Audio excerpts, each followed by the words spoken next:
कैसे गणपति के जो गुड़ की डली से होते हैं प्रसन्न। कहते हैं जिसने भी यहाँ आकर गुड़ के साथ नारियल का भोग लगा दिया, बप्पा उसकी हर मुराद पूरी कर देते हैं।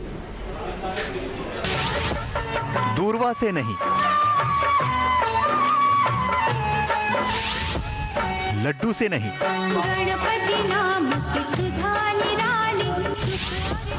गुड़ से होते हैं गणपति प्रसन्न।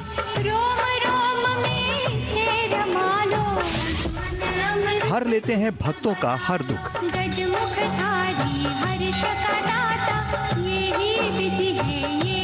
मंद मंद मुस्काते मनोहारी बप्पा का ये रूप बिना कुछ कहे ही हर लेता है भक्तों के हर दुख। लगातार गूंजते आरती के सुर, भक्तों की अटूट श्रद्धा और गणपति के आभा मंडल से बप्पा का दरबार रोशन हो उठता है।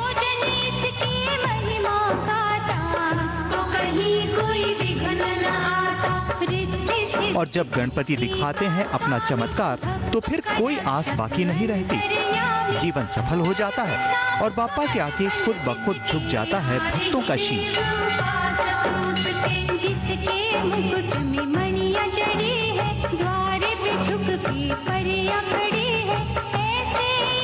उज्जैन के गढ़ कालिका क्षेत्र में स्थित स्थिरमन गणेश का ये रूप बेहद अनूठा है और उतना ही अनोखा है बाप्पा का प्रसाद, क्योंकि बाप्पा यहाँ दूरवा से नहीं बल्कि गुड़ की डली से होते हैं प्रसन्न।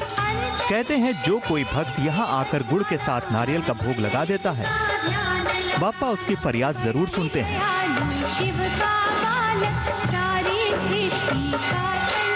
मंदिर में सेवा पूजन करने से सभी मनोकामनाएं पूर्ण होती है। किसी को विवाह दोष हो, किसी को बाधा हो, किसी प्रकार की व्यापार व्यवसाय में, और विद्यार्थियों का भी अगर मन पढ़ने में नहीं लगता है तो स्थिर मन गणेश की सेवा करके वो अपना मन स्थिर कर सकते हैं। यहाँ विशेष गुड़ का और नारियल का भोग लगता है। गणपति को यहाँ स्थिर मन गणेश के नाम से पुकारते हैं।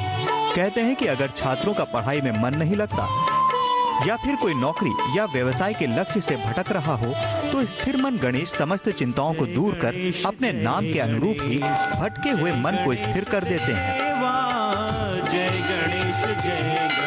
स्थिर मन गणेश महाराज के दर्शन के लिए उज्जैन नगरी आया हूँ, और क्योंकि मेरा मन स्थिर नहीं रहता था, और जब से मैं यहाँ उज्जैन में मैंने आत्मा से यहाँ पर अपना पैर रखा है, उसी समय से मेरा मन स्थिर है।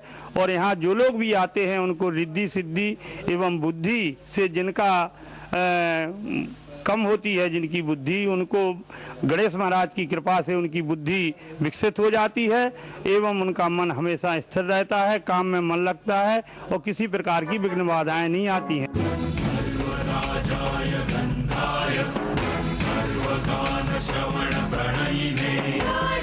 बाप्पा यहाँ न सिर्फ अपने भक्तों का बल्कि भगवान का भी कल्याण कर चुके हैं। उनके ही दरबार में भगवान राम और राजा विक्रमादित्य को भी शांति मिली थी। कहते हैं त्रेता युग में जब भगवान राम, माता सीता और लक्ष्मण के साथ उज्जैन नगरी में तर्पण के लिए आए तो संस्कार के बाद श्री राम अत्यंत दुखी थे। उनका मन नहीं लग रहा था। तब माता सीता ने गणेश जी की स्थापना कर उनकी पूजा अर्चना की और भगवान राम को भी ऐसा करने को कहा। कहते हैं तब प्रभु राम ने गणेश जी की आराधना की, तब जाकर उनका मन स्थिर हुआ और तभी से बाप्पा का नाम स्थिर मन गणेश पड़ा। यह मंदिर अति प्राचीन है। श्री रामचंद्र जी, सीता जी, लक्ष्मण जी जब उज्जैन आए थे उस समय सीता जी माता ने यहाँ षट विनायक की स्थापना की थी। उन षट विनायक में से एक है श्री स्थिरमन गणेश। राम जी जब यहाँ आए थे तो उनके मन में स्थिरता नहीं थी, इसलिए सीता माता ने यहाँ स्थिरमन गणेश की स्थापना की थी, जिससे उनके मन में स्थिरता प्राप्त हुई थी।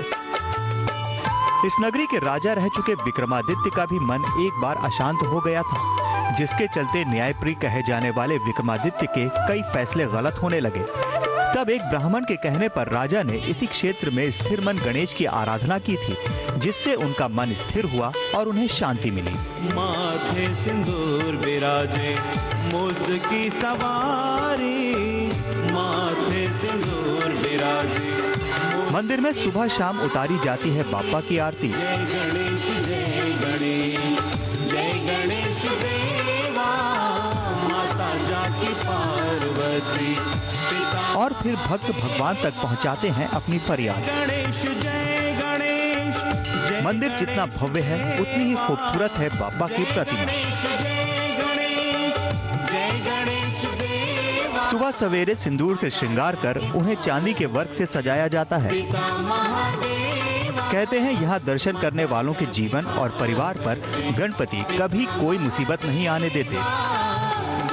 यही वजह है कि यहाँ हफ्ते का कोई भी दिन हो, भक्तों का जमावड़ा लगा ही रहता है। जय गणेश जय गणेश जय गणेश देवा जय गणेश देवा जय गणेश देवा। संदीप कुलश्रेष्ठ, उज्जैन, आज तक।